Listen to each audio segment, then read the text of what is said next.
cover. After matanggal ng cover, alisin natin yung mga tornilyo na para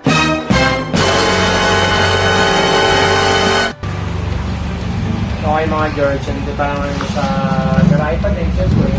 Ngayon, nag-aasa tayo ng cylinder head. Ngayon, nabakasan natin yung mga pyesa. Ngayon, nakasahin natin yung valve niya para mapalapat. Papalitan natin ng valve. After nito, salpak natin lahat. Check natin yung mga pyesa kung okay. Kung napapalitan. Ayan, mag-aasa muna ako mga gusto muna ako. So ayan mga George, naka-ready na ang ating cylinder head para for assemble. Nasa na natin ang mga barbula nito. Ito ang exhaust valve, intake valve, rocker arm, head nut, pin ng rocker arm, dowel, timing gear, camshaft, retainer, valve spring, lock, at saka ng cam lock. Ito yung mga ibang components ito, yung carburetor at saka manifold. Mamaya natin yan lilinisin. Assemble muna natin itong cylinder head. Ito, may bago tayong gasket at saka yung valve seal, yung bagong valve seal natin. Ito, may bago rin tayong OEM Yamaha valve seal na pamalit dyan sa valve seal na luma nitong lumang cylinder head. Yung set po nito is 3 years ago ko nang ginawa. Hali dati po ito is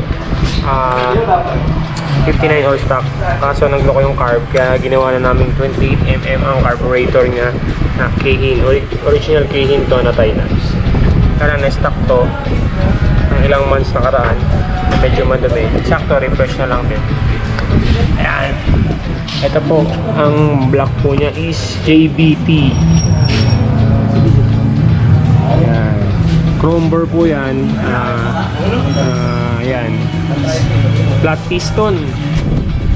At ang camshaft din po natin is JBT po yan mga George, JBT.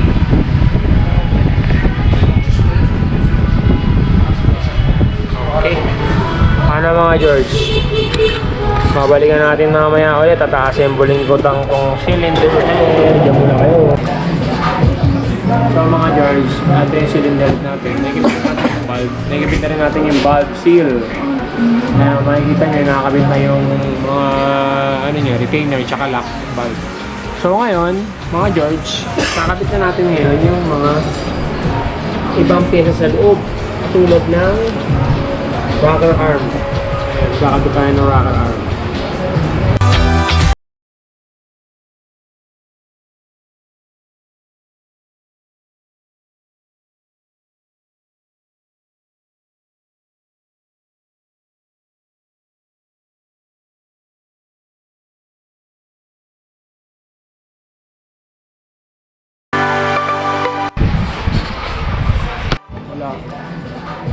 So mga George, ito yung cylinder natin.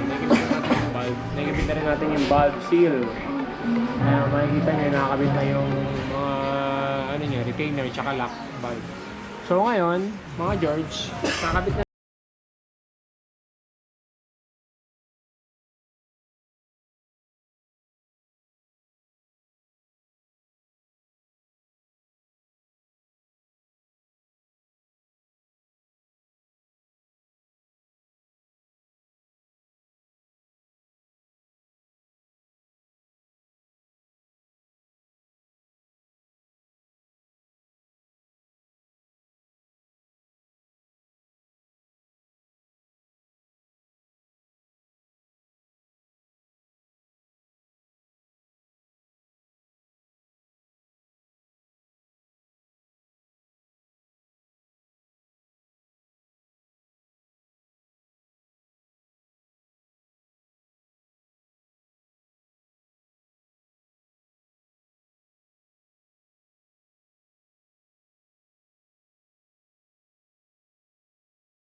Okay mga George.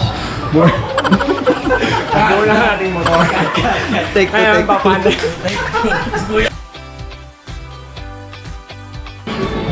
Okay mga George, ngayon kompleto na ang ating mga ginugong makina. Balikan natin sila na rin. Ngayon, papanda na natin siya mga George, yung under siya. Kilowatt 11 point something volts. Hindi ko malaman kung voltmeter to, RPM eh. Ang bilis eh. Ano voltmeter? Nakalagay V eh. Pero...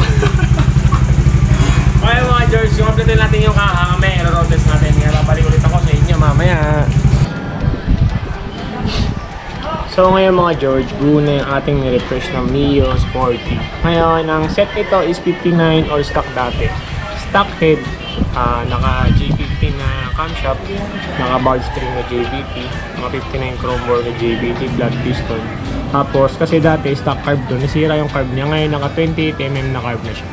At saka naka, pakita mo yung pipe na naka Edge Racing na kalkal pipe by Pops Edge yan sa Pasig. Yan ang highly recommended ko na gumagawa ng mga kalkal na sulit ang bayad nyo. So ngayon George, tingnan natin ngayon, testing natin kasi dati medyo maingay siya, may kumakalansing, so nag-adjust tayo ng valve tappet at saka ng cam bearing, nagpalit tayo kasi dati nga kumakalansing.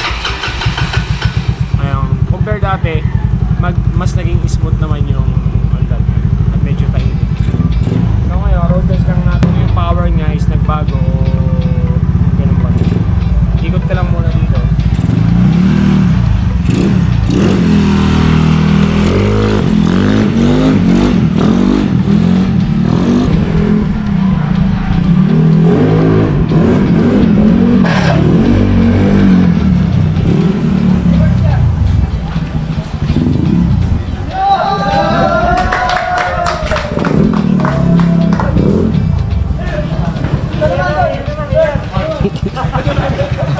Oh, kaway.